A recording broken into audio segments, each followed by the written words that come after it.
Design planning దశలో కస్టమర్కి మీ projects start చేసినప్పుడు తర్వాత సార్ ఆయనకున్న స్థలం వృధా కాకుండా ఎలా ప్లాన్ చేస్తారు? సార్ ఒక్కసారి మేము ఏం చేస్తామంటే ఏదైతే విడ్త్ అండ్ లెంత్ ఈ డైమెన్షన్స్ అయితే ఉన్నాయో మేము ప్రపోజల్స్ ఇస్తాం సార్. ఓకే. డైరెక్ట్గా ఫుల్ అండ్ ఫ్లెడ్జ్ డ్రాయింగ్స్ ఇవ్వము. ఓకే. ఫస్ట్ ప్రపోజల్స్ ఇస్తాం. అచ్చా. లైక్ ఎస్టిమేట్స్ అనండి, ప్రపోజల్స్ అనండి ఇస్తాం.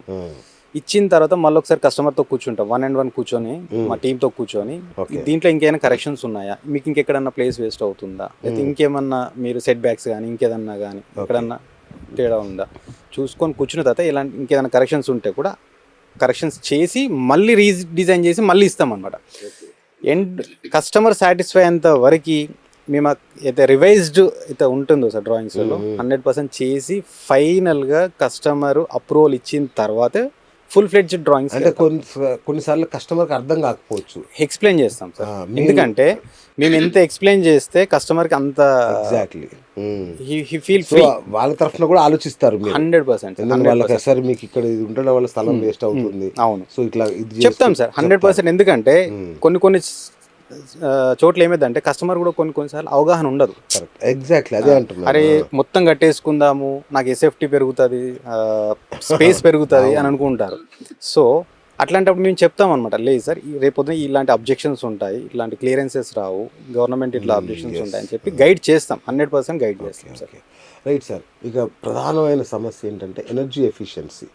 అంటే కరెంటు బిల్లులు ఇప్పుడు నేను చెప్పాను కదా, రకరకాల హీట్ కావచ్చు, ఏదన్నా కావచ్చు, కరెంటు బిల్లులు ఏమన్నా ఆదా అయ్యే అవకాశం ఉందా ఈ పీఈబీ స్ట్రక్చర్లో పెరిగే అవకాశం? అదే సార్, ఇప్పుడు ఏంటి అంటే లైక్ స్కైలైట్ ఉంది సార్, న్యాచురల్ లైటింగ్ వస్తుంది. సో 2 లైట్లు యూజ్ చేసే దగ్గర ఒకటి యూజ్ చేసినా చాలు. సూపర్. టర్బో వెంటిలేషన్స్ ఉంది ఎయిర్ సర్క్యులేషన్ కోసం. నువ్వు 10 ఫ్యాన్లు యూజ్ చేసానుకంటే ఆటోమేటిక్గా నీకు మాన్యువల్గా నీకు ఎయిర్ సర్క్యులేట్ అవుతుంది కదా సార్. సో అక్కడ కూడా పవర్ కన్సంప్షన్ తగ్గుతున్నట్టే కదా సార్. అండ్ జనరల్గా విండోస్ కానివ్వండి ఇవన్నీ కూడా ఇస్తాం. కస్టమర్కి రిక్వైర్మెంట్ బేస్ చేసుకొని ఎలాంటి అలా డిజైన్ చేసి ఇస్తాం సార్. మీరు ఇప్పటివరకు చేసిన ఎన్ని ప్రాజెక్ట్ చేస్తుంటారు సార్? ఇప్పటివరకు చాలా చేసాం. చాలా నెంబర్ ఆఫ్. నేనైతే నాకు ఒక 2 చెప్పండి.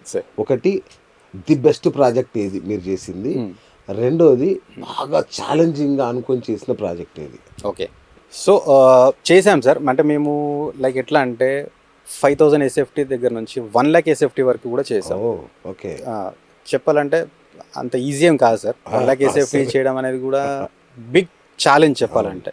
సో పెద్ద పెద్ద గోడౌన్స్కి చేసి ఇచ్చాము. ఛాలెంజింగ్ అంటారా, కొన్నిసార్లు ఏమవుద్దంటే లైక్ ఎన్విరాన్మెంట్లో లేకపోతే ఇంకేదో ఒక కారణం వల్ల, లేకపోతే టీంలో ఒక మెంబర్ చేసే మిస్టేక్ వల్ల కొన్నిసార్లు చిన్న చిన్న యాక్సిడెంట్స్ లాగా జరుగుతాయి సార్ ఇట్లాంటివి. సో అవి మాకు చాలా నేర్పించాయి కూడా. సో నెక్స్ట్ టైం ఇది ఇట్లా చేయొద్దు అని చెప్పేసి చిన్న చిన్న మిస్టేక్స్ జరిగాయి. బట్ దాన్ని ఓవర్ నైట్లో మళ్ళీ మేము తీసుకొని టీం అంతా కూడా సెట్ అయిపోయి ఆన్ టైంలో రెస్పాండ్ అయిపోయి సెట్ చేసుకున్నాం సార్. Okay, right. సో ఇట్లాంటి కన్స్ట్రక్షన్ ఈ వీటికి ఫైర్ సేఫ్టీ అనేది ఎంతవరకు? నామ్స్ ఖచ్చితంగా ఉండాల్సిందే సార్. హెచ్ఎండిఏ లిమిట్స్లో ఉంటే, హెచ్ఎండిఏ లిమిట్స్లో ఉన్నాయి అనుకోండి సార్, హెచ్ఎండిఏ నామ్స్ 100% ఫాలో అవ్వాల్సిందే. సెట్ బ్యాక్స్ కానివ్వండి, దానికి అప్రోచ్ రోడ్ కానివ్వండి, ఇవన్నీ కూడా పర్మిషన్స్ తీసుకోవాల్సింది. సో అంటే ఈ పీఈబీ ఇండస్ట్రీకి భవిష్యత్తులో ఎంత మార్కెట్ ఉంటుంది అనుకుంటున్నారు మీరు? నెక్స్ట్ ఇప్పుడు కమ్మింగ్ ఫ్యూచర్ అంతా కూడా సార్ ఇండియాలో ఒక డ్రాస్టిక్ చేంజ్ వస్తుంది సార్ కన్స్ట్రక్షన్లో. ఓకే. పీఈబీ అనేది మామూలుగా ఉండదు సార్. ఫ్యూచర్ అంతా కూడా సార్ కన్స్ట్రక్షన్లో ఒక పెద్ద మార్పు రాబోతుంది సార్. ఆ మార్పు అంతా కూడా ఏంటి అంటే it's nothing but PEB sir. PEB is the future. ఒక్క మాటలో చెప్పాలంటే పీఈబీస్ అనేది ఫ్యూచర్. నిజమే, కనిపిస్తుంది కూడా నిజంగానే. రైట్.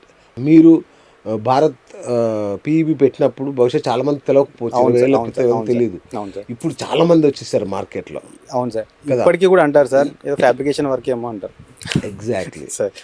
కాబట్టి చాలా మంది తెలీదు. బహుశా ఈ ఇంటర్వ్యూ తర్వాత చాలా మందికి పీఈబీ అంటే ఒక అవగాహన వస్తుందని నేనైతే నమ్ముతున్నాను. కాకపోతే వాళ్ళందరిని వదిలేసి నాగార్జున రెడ్డి గారి దగ్గరికి ఎందుకు రావాలి నేను? పీఈబీ ప్రాజెక్ట్స్ అదే భారత్ని ఎందుకు సెలెక్ట్ చేసుకోవాలి? Yes sir, good question sir.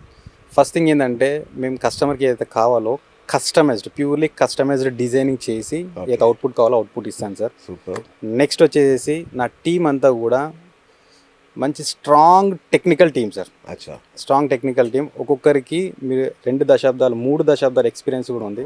So పెద్ద పెద్ద కంపెనీలో చేసి వచ్చిన వాళ్ళు కూడా ఉన్నారు, పేర్లు వద్దు కానీ అట్లాంటి టీం ఉంది. Very good. థర్డ్ వన్ వచ్చేసేసి ఆన్ టైం డెలివరీ 100% ఇస్తాను. అది మార్కెట్ కస్టమర్కి కావాల్సింది 3 సార్. మెయిన్గా ఏంటి అంటే వేస్టేజ్ కాకుండా చూసుకుంటాం సార్. ఓకే. వేస్టేజ్ అనేది లేకుండా చూసుకుంటాను, ఆన్ టైంలో డెలివరీ ఇస్తాను.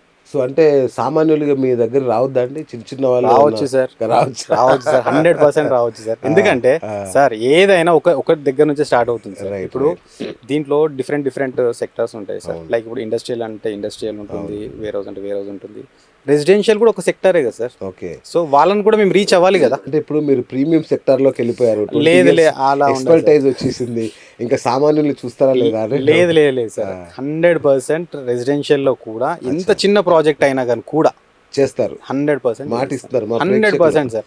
రేపు పొద్దున మీకు ఏదైనా కావాలి, మా ఊర్లో నాకు ఒక చిన్న ఫామ్ హౌస్ ఉంది, నాకు అది కట్టియండి అంటే దగ్గరుంటే నేను డిజైన్ చేసి కట్టి మీకు హ్యాండ్ ఓవర్ చేసి ఇస్తాను సార్. చాలు సార్, ఈ మాట చాలు. ఎందుకంటే ఇప్పుడు సామాన్యుడికి కూడా కన్స్ట్రక్షన్ ఎంత ఖర్చు పెరిగిపోయిందండి అంటే ఖర్చు కంటే కూడా శ్రమ, విపరీతమైన ఒత్తిడి, లేబర్ కూడా దొరకట్లేదు, మ్యాన్ పవర్ దొరికినా అసంఘటిత రంగం అంటే వాళ్ళు ఎవరు ప్రాపర్ గా పని చేయట్లేదు. ఆ కట్టిన కూడా 4 రోజులకే బీటలు వారిపోవడం, ఇట్లాంటి చాలా జరుగుతుంది. దానికంటే ఈ పీబీ నమ్ముకుంటే అద్భుతం కదా, టైం కలిసి వస్తుంది. ఇప్పుడు అందరూ ఉద్యోగులే ఉంటారు, వాళ్ళు అన్ని వదిలేసుకొని వీటనక తిరగలేరు.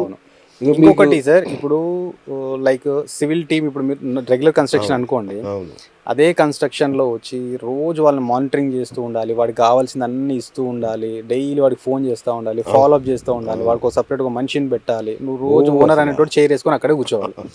మాకు ఎట్లా ఉంటుందంటే సార్, వన్స్ ఒకసారి డిజైన్ అప్రూవల్ వచ్చిన తర్వాత కస్టమర్ నుంచి కంప్లీట్ ఫ్యాబ్రికేషన్ అంతా కూడా నా ఫ్యాక్టరీలోనే రెడీ అయిపోతుంది సార్. ఒకసారి అక్కడ నుంచి మేము సైట్లో షిఫ్ట్ చేసామనుకోండి, విత్ హెల్ప్ ఆఫ్ అంటే క్రెయిన్ యొక్క సపోర్ట్ తీసుకొని హార్డ్లీ వీక్ డేస్లో 2 వీక్స్లో కానీ 3 వీక్స్లో కానీ, depends on size of the project సైజ్ని బట్టి 3 వీక్స్లో చేయించేస్తాం. అక్కడ ఇంకొకటి కూడా ఏంటంటే, నా కస్టమర్ ఎలాంటి ఏ ప్రొవిజన్ అంటే ఏది నాకు ప్రొవైడ్ చేయాల్సిన అవసరం కూడా లేదు సార్. జస్ట్ లేబర్ ఉండడానికి ఏదైనా అకామిడేషన్ ప్రొవైడ్ చేసిస్తే చాలు.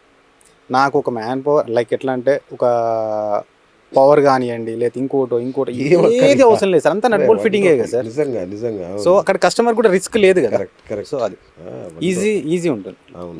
Plug and play type sir, ఇంకా నథింగ్ బట్. నిజంగా అంటే మీరు ఇది ఒక వరం అనే చెప్పుకోవాలి. నిజంగా చాలా మందికి పెద్ద వరం.